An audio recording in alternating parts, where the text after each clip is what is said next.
વડોદરામાં ડોક્ટર ભીમરાવ બાબા સાહેબ આંબેડકરની 65મી પુણ્યતિથિ નિમિત્તે આમ આદમી પાર્ટી દ્વારા રેસ્કો સ્થિત તેમની પ્રતિમાને પુષ્પાંજલિ અર્પણ કરવામાં આવી હતી। 6 ડિસેમ્બર 1956ના રોજ ડોક્ટર ભીમરાવ બાબા સાહેબ આંબેડકરે પરિનિર્વાણ પ્રાપ્ત કર્યું અને દર વર્ષે આ દિવસને સમગ્ર દેશમાં પરિનિર્વાણ દિવસ તરીકે મનાવવામાં આવે છે।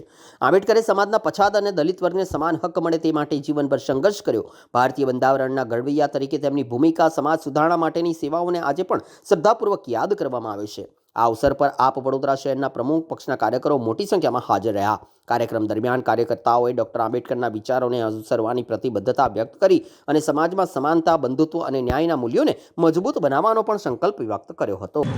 આજે સંવિધાનના રચયિતા એવા બાબા સાહેબ આંબેડકરની જે પુણ્યતિથિ છે તેને લઈ આજે આમ આદમી પાર્ટી તેમને પુષ્પાંજલિ અર્પણ કરી અને તેમને શુભેચ્છા, લોકોને એમના માટે માન સન્માન જે છે તેને લઈ અહીંયા આવી છે।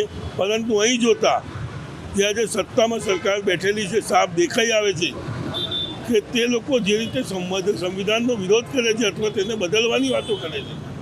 આજે અહીંયા પ્રતિમા પાસે કોઈ પણ જાતનો રંગ રોગાન કે કોઈ પણ જાતની સુવિધા નથી।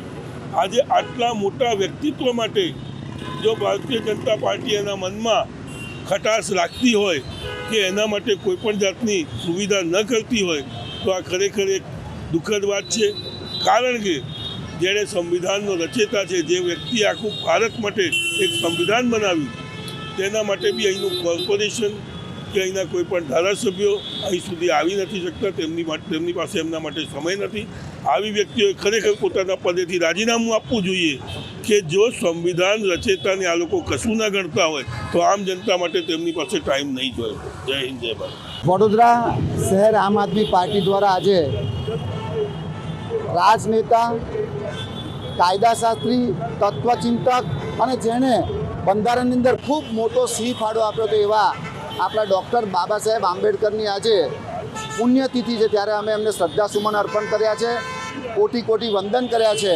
પરંતુ તમે જુઓ કે આ વડોદરા મહાનગરપાલિકા દ્વારા ક્યાંક ને ક્યાંક ચૂક રહી ગઈ છે।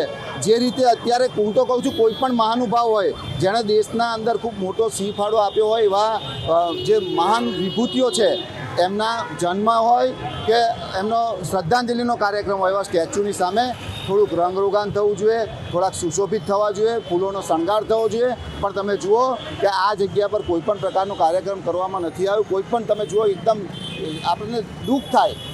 અને બાબા સાહેબ આંબેડકર તો વડોદરાની અંદર રહેલા છે, તો સ્વાભાવિક છે કે એમનો નાતો છે, ત્યારે આ બાબતનું ધ્યાન વડોદરા મહાનગરપાલિકાએ અને શાસક પક્ષે રાખવું જોઈએ।